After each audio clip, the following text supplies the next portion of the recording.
네, 안녕하세요. 원머의 춘하입니다. 오늘은 미국 유학 저렴하게 가기 3탄인데요. 오늘 저희가 해볼 내용은 진짜 이제 장학금에 관한 얘기를 좀 해볼 거예요. 장학금에 관한 얘기를 본격적으로 해볼 건데, 그 전에 제가 어떻게 이제 왜 이 장학금들을 계속해서 찾게 됐는지, 그리고 어떻게 찾아왔는지 이런 얘기들을 할 건데, 제가 처음에 유학 왔을 때 얘기를 잠깐 해드리자면, 저는 처음에 한국에서 대학교를 2년 다녔었어요. 한국에서. 글씨 너무 못 쓰죠. 한국 대학 2년. 대학. 너무 못 쓰니까 약간 수치스럽다. 한국 대학 2년 다니다가 이제 군 문제를 해결을 하고, 군 문제 해결. 이거 너무 제가 이런 글씨 너무 못 써가지고 원래 타이핑을 한 건데, 타이핑을 하다 보니까 좀 자유롭게 이렇게 할 수가 없더라고요. 그래서 군 문제 2년 이렇게 해결을 했어요. 그리고 제가 미국에 가겠다고 이제 마음을 먹고 나서 이런저런 준비를 했겠죠.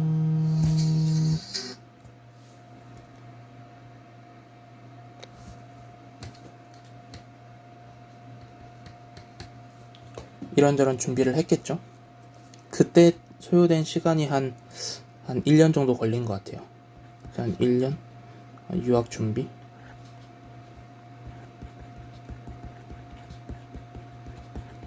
유학 준비 1년.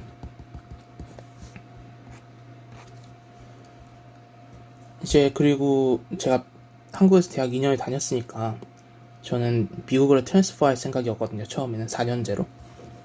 그래서 4년제 어드미션을 받습니다. 4년제 미국에 있는 한 주립대학에서 어드미션을 받아서 미국으로 와요. 미국행. 근데 여기서 제가 미국에 조금 더 일찍 오고 싶은 거예요. 원래는 가을 학기에 입학을 하는 거니까 가을 학기 시작되기 한 달 정도 전에 미국에 들어올 수가 있는데, 좀 미국에 일찍 들어와서 약간 적응도 하고 싶다는 생각이 있어서 미국에 있는 어학원에 제가 입학한 해 여름학기 수업을 들으려고 옵니다. 그러니까 여름 캠프 같은 느낌이에요. 미국 어학원에. 그래서 미국 어학원의 여름학기 수업을 들으러 미국에 오는데, 제가 미국에 온 후에, 이 미국행을 해서 미국에 온 후에 정말 예상치도 못한 집안의 그런 상황들이 생겨요. 그러니까 처음에는 그 학교에, 제가 붙은 학교에 학비를 낼 수 있을 거란 생각으로 왔는데, 제가 미국에 오고 나서 정말 상상치도 못하고 미국에 올 때는 생각도 못했던 그런 일들이 생겨서 도저히 그 대학 학비를 낼 수가 없는 상황이 됩니다. 학비 못냄. 근데 글씨 죄송해요. 진짜 제 글씨를 학비를 못 내는 상황이 됩니다. 학비를 못 내요. 그래서 진짜 고민을 많이 했어요. 그 여름 학기에 그 영어 수업을 들으면서, 이 어학원에 다니면서 도대체 어떻게 해야 되나 너무 고민을 많이 했는데, 내가 여기까지 왔는데 그냥 한국에 돌아가고 싶진 너무 않은 거예요. 그래서 막 고민을 했죠. 그리고 고민을 하고, 그 다음에 저희 집에서도 이게 좀 있으면 해결되지 않을까 이런 마음이 있어가지고 기다립니다. 한 1년? 그렇게 1년 동안 어학원에 다녀요. 이게 어떤 상황이었냐면, 그 여름 학기 때 이제 그 어학원에 다니다가 그 대학이 어쨌든 어드미션을 받아놨으니까 그냥 서비스만 트랜스퍼하면 되는 상황이었는데, 그 학비를 지금 내 상황이 안 되니까 조금만 기다려보자 이런 마음으로 이제 어학원을 한 달, 2달 이렇게 연장을 해 나간 거죠. 왜냐하면 학교를 안 다니면 미국에서 I-20가 소멸되고, 그러면 이제 불법 체류자가 되는 거예요. 그래서 어쨌든 비자나 이제 I-20를 살리기 위해서 계속 어학원을 연장을 합니다. 근데 이 어학원이 엄청 비싸요. 이게 한 달에 한 달에 한 얼마였지? 한 2,000불 정도 합니다. 한 달에 한 2,000불. 왜 이러지? 한 달에 정확하게 제가 지금 기억이 안 나는데 한 1,000불에서 2,000불 했던 것 같아요. 그러니까 100만원에서 200만원 했던 거예요, 한 달에 가격이. 근데 이게 언제 지금 그 문제가 해결될지 모르니까 이 비싼 돈을 막 카드로 내면서 연장을 한 거예요. 그러다가 이제 이게 어학원에 돈이 너무 많이 들고 이거 도저히 안 되겠다 싶어서 제가 내린 결정이 뭐였냐면 CC로 갔어요. CC로 편입. 약간 말이 웃긴데 CC로 제 학점들을 트랜스퍼 해가지고 CC로 편입을 했어요. 근데 사실 실질적으로 그 학점들이 인정되진 않았어요. 좀 아쉽긴 한데 뭐 여튼 이런 경로로 CC로 편입을 하면서 제 상황이 그렇잖아요. 지금 학비를 도저히 낼 수 있는 상황이 아니고 그 4년제 비싼 학비를 낼 수 있는 상황이 아니고 그렇다 보니까 이때부터 제가 시작을 한 게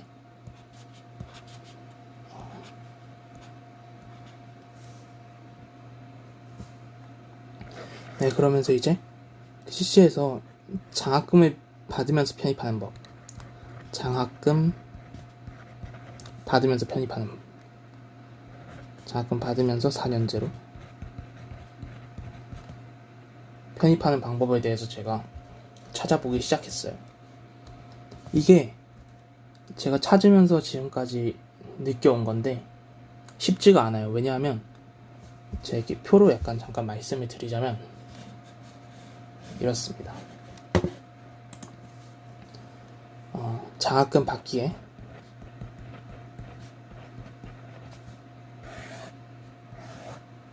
이렇게 유리하고 불리한 게 있다면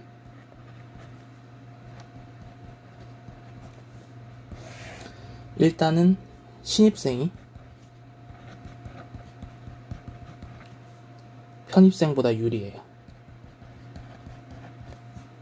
이거는 뭐 영주권자, 시민권자, 유학생 다 상관없이 신입생이 편입생보다 유리합니다. 장학금 받기는. 그리고 또 시민권이나 영주권 있는 사람이 유학생보다 장학금 받기는 유리해요. 유리해요. 야. 그래서 사실 저는 편입생에다가 유학생이기 때문에 가장 불리한 조건이었다는 걸 깨닫게 돼요. 그래서 이제 대학들을 서칭을 하기 시작합니다. 이제 어떤 대학에서 내가 장학금을 받을 수 있을까. 그래서 사실 저는 이 과정에서 학교 순위 이런 것들에 대한 미련은 좀 버리게 됐고요. 그냥 장학금을 최대한 많이 받을 수 있는 곳으로 가자 하는 마음으로 가게 됐어요. 그래서 제가 지금부터 이제 말씀드릴 미국 대학 장학금의 유형들, 지금 서론이 너무 길었죠. 미국 대학들의 그 유형들에서 중점적으로 다룰 내용은 이 상황, 이 제일 불리한 상황, CC에서 편입하는데 유학생이야. 이 최악의 상황에서 장학금을 받을 수 있는 방법에 대해서 중점적으로 얘기를 하려고 합니다. 우선 장학금의 종류부터 알아볼게요.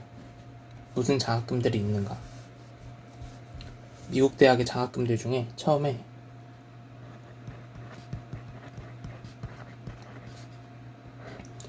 메리트 베이스 장학금이란 게 있어요. 이게 메리트 베이스라고 하죠. 이거는 뭐냐면 여러분의 성적 또는 EC가 뭐냐면 그 엑스트라 커리큘러라고 해가지고 여러분이 뭐 교회 활동을 한 거 있잖아요. 학교에서 하는 공부가 아니라 봉사를 했다거나 어떤 대회에 나가서 입상을 했다거나 또 뭐 어디서 인턴십을 했다거나 뭐 이런 등등 그런 학교 안에서 그런 학문적인 일을 한 게 아니라 학문적인 일 상관없죠. 그러니까 학교에서 공부하는 그걸 제외한 다른 활동들을 있으라고 합니다.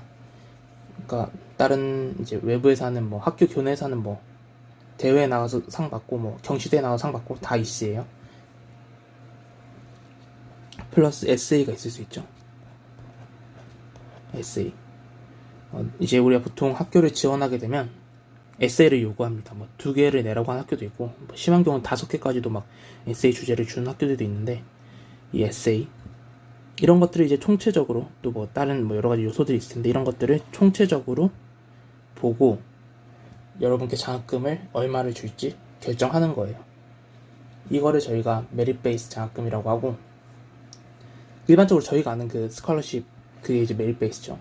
그 다음에 또 약간 우리나라에서는 제가 잘 이런 게 있는지 잘 모르겠는데 니디드 베이스라는 게 있습니다.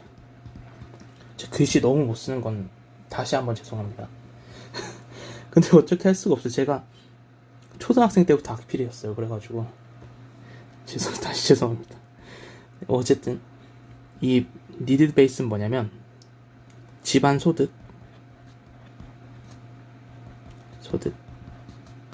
그리고 재산. 우리 집 뭐 내가 집을 가지고 있으면 우리 집의 집값이 얼마고 뭐 이런 등등의 요소들, 팩터들을 보고 주는 게 니드 베이스예요. 그러니까 말 그대로 진짜 필요한 사람에게 준다는 뜻이에요. 근데 여기서 저희가 또 이게 2개로 나눠지는데 제가 이렇게 설명하기 위해서 못 쓰는 글씨지만 펜을 이용하고 있는 겁니다. 아니면은 그냥 타이핑 했을 텐데 니디드 블라인드가 있고요.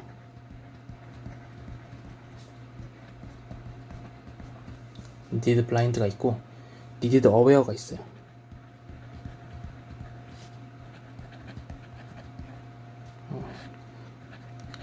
그 최대한 여러분 알아보실 수 있게끔 제가 노력을 해볼게요. 그래서 이게 뭐가 차이냐면 말 그대로 여기 써있죠. 블라인드, 어웨어. 블라인드는 뭐냐면 보지 않겠다는 뜻이죠. 이게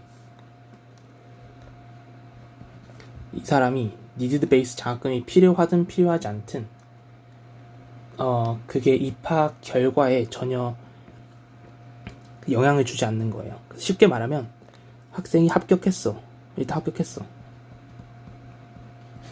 그리고 얘가 집안 소득과 재산을 보니까 장학금이 필요해. 그럼 줍니다. 그 다음엔 묻지도 따지지도 않는다. 네, 그렇게 생각하시면 돼요. 그래서 이 장학금이 필요한지 안 한지가 합격에 영향을 주지 않는 걸 니디드 베이스라고 해요. 뭐 이제 다른 사람들은 이 세상에 진짜 니드 베이스 없다, 니디드 블라인드 없다, 그냥 말은 그렇게 해도 우리가 파이낸셜 에이드, 그 니디드 베이스 파이낸셜 에이드를 신청하면은 그게 합격 결과에 영향을 줄 것이다 이렇게 말하는 사람도 있는데 학교에서 아니라고 하는데 그쵸? 제가 뭐라고 아이 그래도 그거 뭐 합니다, 뭐 그래도 봅니다, 뭐 이렇게 말할 수는 없어요. 그쵸? 그리고 이 니디드 어웨어는 뭐냐면 합격에 영향을 줍니다. 합격에 신청 여부가 영향을 줘요.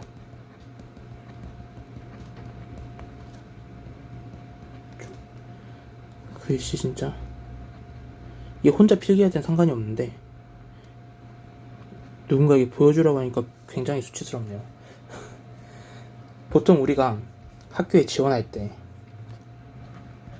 어플라이 할 때 물어봐요. 너 니디드 베이스 필요하니? 이렇게 니디드 필요하니? 이렇게 물어봅니다. 그러면 이제 2가지가 있겠죠. 요 필요해 또는 필요 없어 이렇게 있겠죠. 그러면 이 니디드 베이스 니디드 블라인드로 니디드 베이스 자금 그 스컬러십을 주는 학교들, 그 파이낸셜 에이드를 주는 학교들은 내가 여기다 yes를 표시했건 no를 표시했건 신경 안 쓴다는 거예요. 네가 그냥 합격할 수만 있으면, 우리 학교에 네가 합격할 수만 있으면 네가 어떤 결정을 하든, 네가 예스를 넣든 노를 넣든 우리 신경 안 쓴다. 근데 이 needed aware는 이게 말 그대로 이렇게 뭐 알아차리다 이런 뜻이잖아요. 이게 뭐 안다 뭐 이런 거 이렇게 알게 되다. 말하기 어렵네. 어쨌든 이 needed aware 같은 경우에는 내가 yes를 여기서 선택을 했을 때 이게 내 합격에 영향을 줄 수가 있어요. 자, 예를 약간 드려드리자면 이런 거예요. 이제 뭐 내 총체적인 그 나의 점수 같은 게 있겠죠. 뭐 내 성적도 볼 거고 EC도 볼 거고 에세이도 볼 거고 많이 볼 건데 합격선이에요. 이게 합격선. 만약에 니들이 어웨어를 하는 학교들 같은 경우에는 내가 이 합격선을 넘으면 난 합격이죠. 근데 만약에 내가 여기다가 need base financial aid 필요해요 라고 체크를 하면은 이 합격선이 올라가게 된다고 보시면 되는 거죠. 그래서 원래는 합격인데 내가 yes를 하는 순간 나는 여기선 불합격. 이만큼 돼야지 그 needed aware financial aid를 받으면서도 그 학교에 합격할 수 있는 거예요. 그리고 사실상 유학생한테는 또 이 needed aware를 이 needed base financial aid를 안 해주는 학교들도 많이 있고요. 그래서 좀 힘들었어요. 그리고 needed blind 하면 되잖아요 라고 생각을 하시는데 보통 여기 있는 학교들이 그 하버드 어떻게 말하면 하버드 그리고 뭐 예일, 프린스턴 그리고 또 어디 있죠 뭐 이런 MIT, 칼텍 이런 학교들 이런 최상위권 사립대학들 최상위권 사립대학들이 많이 줘요. 이 needed blind는. 그래서 전 나름 이렇게 좀 머리를 막 굴리려고 노력을 하는 사람이로서 처음에 생각을 했죠. 처음에 제가 지금 우리 집에서 학비를 이렇게 많이 내는 것 자체가 좀 불가능하다고 깨달았을 때 장학금을 여기 CC에서 편입하면서 장학금을 많이 받아야겠다고 판단을 했을 때 전략을 어떻게 세워보자라고 한 거죠. 근데 그때 이제 제가 처음 생각했던 게 내가 이 최상위권 사립대학들을 갈 수 있는가에 대한 생각이었어요. 보통 저희 가기 위해서는 SAT가 필요하고요. 그 다음에 이제 여러가지 EC들도 저는 진짜 뭐 EC가 그다지 별 볼 일이 없어요. 물론 학교 다니면서 좀 만든다고 만들었는데 그래도 진짜 막 저런 최상위권 사립대학교들에 붙을 만큼 좋은 EC를 가지고 있다고 말할 수도 없고 정말 그냥 평범하게 한국 고등학교 나오고 한국 대학 가서 2년 있다가 이제 이렇게 넘어온 그런 케이스잖아요. 그래서 EC도 딱히 내 EC가 뭐 좀 저런 데까지 가기에는 좀 별 볼 일 없는 것 같고 SAT를 보면은 저는 SAT를 이렇게 미국의 수능이라고 들은 적은 있지만 정확하게 이게 뭔지도 잘 모르고요. 그래서 이걸 SAT 준비를 해볼까 처음에 고민을 했는데 안 하는 게 맞다는 결론에 도달을 했어요. 왜냐하면 제가 SAT를 친 이유는 저 최상위권에 있는 사립대학교를 가기 위해서잖아요. 일반적으로 상위권에 있는 주립대학들은 아무리 이렇게 최상위권 주립대학들 퍼블릭 아이비라고 막 불리고 이런 학교들도 편입생한테 SAT 요구한 경우가 별로 없어요. 그래서 이 SAT 내가 친다면 이 최상위권에 있는 사립대학교를 가기 위한 건데 그렇다면 내가 이 SAT 준비해서 어중떠중한 그런 점수를 받아서는 답이 없는 거예요. 무조건 내 SAT를 칠 생각을 했다면 진짜 막 1500점 이상? 저 이게 얼마나 힘든 건지 사실 몰라요. 왜냐면 준비를 해본 적도 없고 대충 뭐 저런 좋은 학교도 가는 사람들이 1500점 이상이래요. 그래서 뭐 이 이상을 받아야 된다는 건데 그럴 자신은 없었어요. 그리고 현실적으로 그게 좀 쉽지 않다고 느꼈고 왜냐하면 전 대학교 여기서 CC 다니면서 거기서 학점도 잘 받아야겠다고 생각을 했으니까. 그래서 이런 이유 때문에 일단 최상위권 사립을 생각하지 않기로 했어요. 그러니까 여기 최상위권 사립이라고 제가 넣은 이유는 니디드 블라인드 줄 수 있는 데를 말하는 겁니다. 그래서 오케이, 그러면 일단 최상위 사립 제껴. 그 다음 생각한 거는 주립대가 있고요. 그 다음에 사립대가 있겠죠. 최상위 사립대는 아닌 사립대. 그래서 많은 사립대에서는 굳이 그 사람이 뭐 인스테이트인지 뭐 아웃 오브 스테이트인지 이런 거 신경 안 써요. 왜냐면 얘네는 주에서 어떤 그랜트를 받아가지고 만든 학교들이 아니기 때문에. 그래서 장학금의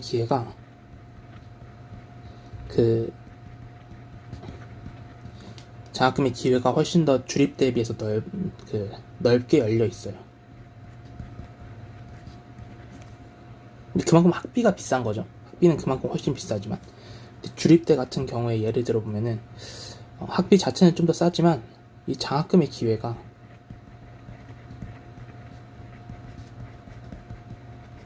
훨씬 더 적어요. 이게 좀 아쉬운 점입니다. 그래서 이런 것들을 또 잘 이렇게 생각을 하면서 제가 학교에 어떤 학교가 어떻게 장학금을 주는지 이런 리스트를 만들었어요. 그래서 제가 마지막으로 이제 내렸던 결론, 여기서 이때까지 해서 내렸던 결론은 뭐였냐? 일단 최상위권 사립대는 제낀다. 이거 내 SAT가 없고 좋은 이스가 없으면은 좀 힘들다. 그래서 최상위권 사립대는 제낀다였고, 그리고 나서 이제 주립대와 사립대를 좀 비교를 해보자 하는 생각까지 했었고, 그리고 이제 니디드 어웨어는 사실상 유학생이 받긴 조금 저는 어렵다 판단했어요. 이건 여러분이 제가 나중에 니디드 어웨어 주는 학교들 명단도 말씀드릴게요. 어떻게 찾는지. 이 학교들도 제가 좀 사실 유학생으로서는 좀 받기 힘들다는 생각을 일단 했었고, 받아도 내가 생각하는 만큼 많이 나오지 않을 거라 생각했어요. 그래서 이때까지 제가 했던 결론은 이 니디드 블라인드나 이 니디드 어웨어는 둘 다 힘드니까 메릿 베이스로 가자. 그래서 일단 최상위권 사립대가 아닌 주립대와 사립대 중에서 메릿 베이스 스칼러십 받을 수 있는 쪽으로 생각을 해보자 하고 저는 대학교 스칼러십 서칭에 들어갔어요. 그래서 제가 영상이 좀 너무 길어져가지고 여러분들께 바로 다음 영상에서 어떻게 장학금을 서칭을 했고 어떻게 내가 리스트를 만들어 왔고 이런 것들에 대해서 다시 말씀을 드릴게요. 어떤 기준으로 내가 장학금을 만들었고 이런 것들 있잖아. 어떤 기준으로 내가 장학금 리스트를 만들었고 이런 거 있잖아요. 말씀드리도록 하겠습니다. 너무 약간 주저리 두서없이 말한 것 같긴 한데, 약간 랩업을 하자면 오늘 제가 어떤 식으로 이제 어떤 문제가 생겨가지고 CC에 가게 됐는지, 그래서 하고, 두 번째로는 이 장학금이 편입하고 유학생, 그러니까 편입생이자 유학생인 사람들에겐 가장 불리하다는 거, 그리고 그런 와중에서도 유학 장학금을 받기 위해서 어떻게 해야 되는지 제가 앞으로 말씀드릴 거라는 거, 플러스 미국의 장학금의 종류가 어떤 것들이 있었는지, 메릿 베이스 장학금이 있고 그 다음에 니드 베이스 스칼러십이 있는 거, 그리고 또 니드 베이스 안에는 니드 블라인드가 있고 니드 어웨어가 있다는 거, 이제 이런 것들을 제가 말씀을 드렸죠. 그리고 결론적으로 저는 이제 주립대와 최상위권 사립대는 아닌 이제 사립대에 좀 더 집중하기로 마음을 먹었다. 여기까지가 오늘 제가 드린 말씀이고, 다음 영상에서 좀 더 구체적으로 어떻게 리스트를 만들지를 말씀드리겠습니다.